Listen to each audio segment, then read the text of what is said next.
Praise the Lord. கர்த்தரும் இரட்சகருமாகிய இயேசு கிறிஸ்துவின் இனிய நாமத்தினாலே உங்கள் அனைவருக்கும் என் அன்பின் வாழ்த்துக்கள்.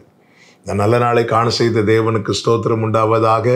கர்த்தருடைய கிருபை உங்கள் அனைவரையும் சூழ்ந்து கொள்வதாக.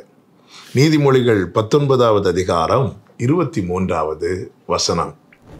கர்த்தருக்கு பயப்படுதல் ஜீவனுக்கு ஏதுவானது, அதை அடைந்தவன் திருப்தி அடைந்து நிலைத்திருப்பான், தீமை அவனை அணுகாது. கர்த்தருடைய பரிசுத்த நாமத்திற்கு மகிமை உண்டாவதாக. தீமை யாரை அணுகாது என்று இந்த வசனம் தெளிவாய் நமக்கு சொல்லித் தருகிறது. பொல்லாங்கனுக்குள் இந்த பூமி கிடக்கிறது. எவனை விழுங்கலாமோ என்று வகை தேடி கர்ச்சிக்கிற சிங்கம் போல பிசாசானவன் சுற்றி திரிந்து கொண்டிருக்கிறான் என்று வேதம் நமக்கு காண்பித்து தருகிறது.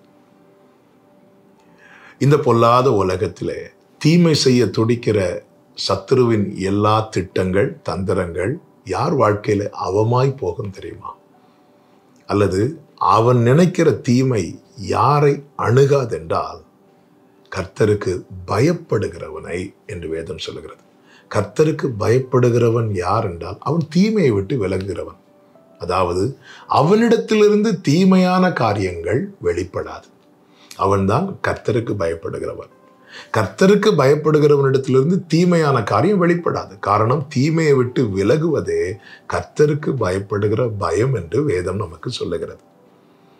உண்மையிலே நான் கர்த்தருக்கு பயப்படுகிறேன்னா நான் இன்னொருத்தங்களுக்கு தீமை செய்ய மாட்டேன், இன்னொருத்தங்களை குறித்து தீமையான காரியத்தை நினைக்க மாட்டேன், தீமையான காரியத்தை பிணைக்க மாட்டேன், தீமையான காரியத்தை பேச மாட்டேன்.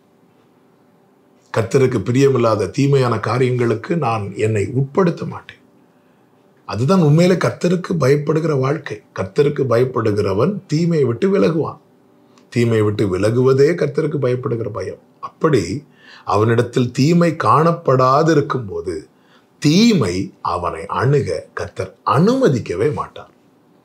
அப்படியே தீமையான காரியம் நடந்தாலும் அதை எல்லாமே கர்த்தர் நன்மையாக தான் மாற்றுவார். யோசேப்பின் வாழ்க்கையில பார்த்தீர்களா?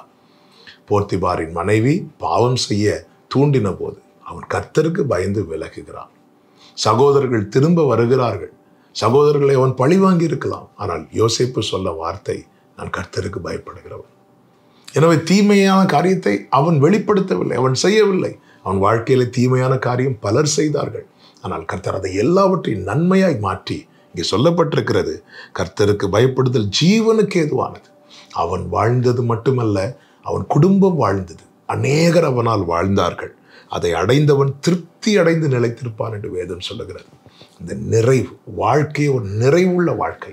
அதுதான் யோசேப்பை ஆசீர்வதிக்கும் போது யாக்கோபு சொல்லுகிறார், யோசேப்பு கனித்தரும் திராட்சை செடி என்று. என கேட்டுக்கொண்டிருக்கிற அன்பு சகோதரா சகோதரி, கர்த்தருக்கு பயப்படுகிற வாழ்க்கை வாழ ஒப்பு கொடுப்போம். தீமை அணுகாமல் கர்த்தர் நம்மை காப்பார். செபிக்கலாமா? எங்கள் நல்ல தகப்பனை, இரக்கமுள்ள தேவனே, தீமை அணுகாத ஒரு நல்ல வாழ்க்கையை நீர் எங்களுக்கு ஏற்படுத்தி தந்திருக்கிறீர். உமக்கு பயந்து வாழ, தீமைக்கு தூரமாய் விலகி இருக்க எங்களுக்கு கிருபை தாரும். இயேசுவின் நாமத்தில் பிதாவே, ஆமென்.